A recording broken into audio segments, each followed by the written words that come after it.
because he's got 2 daughters, I've got 2 daughters, Ray's got 3 daughters.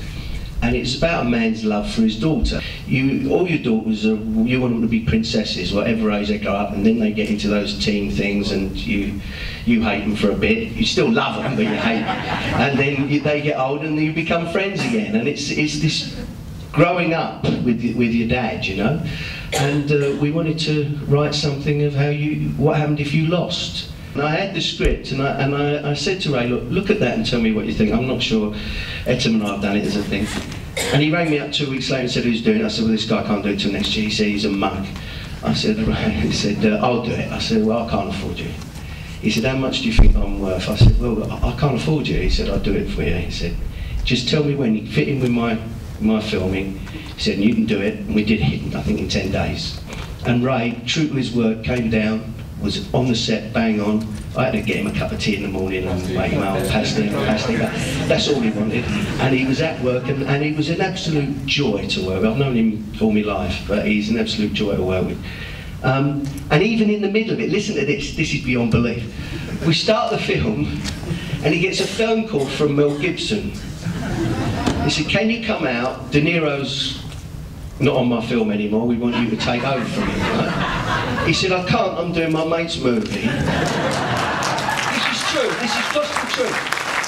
And he said to me, he said, well, I can't do this. I said, you've got to go out and do this film. It was all over Variety. Winstone takes over from De Niro.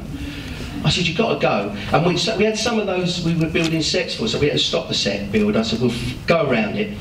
So he flew off on a Friday, flew to Boston, the car picked him up, flew to Boston, did 2 days filming, they allowed him, and then flew back and was on the set the day he arrived and carried on filming. So he started on the film over there, flew back and carried on with ours, and then flew back again. I mean, that was fantastic, you know, and I've got a thing saying thank you for letting us have it, you know. So that's great. Acting's kind of like a hobby, to be honest with you. It's not the most important thing in your life, you know. You don't live your life to be an actor. Well, I don't anyway, you know. Yeah. But if you're going to do it, you want to do it well. You want to try and nurture something for yourself the way you want to go and work, you know. I try not to copy anyone. I try to make it as real as I possibly can. You don't always pull that off, you know. There's times where you just don't get it right, you know, and sometimes that can be down to script or direction or yourself just being poor, you know, and them days happen. It's really funny for me. I've done scenes where I thought were brilliant, and when I watched them, they've been garbage.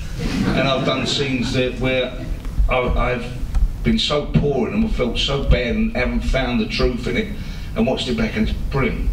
And this thing about the camera doesn't lie, it does. The camera does lie, believe me. So that's where you come in, you trust your director. I think very early on we were all kind of on the same page, you know.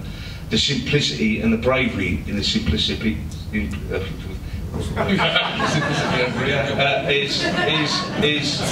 there to see. All right, we had a very low budget, so we couldn't have the fancy cameras and the fancy lights and all that, but it was very brave to shoot this film as simple as it was, because it allowed the story to play. Okay, thanks all for coming. I'd like one last round of applause for all the cast and crew of Farms of Girls, including these guys.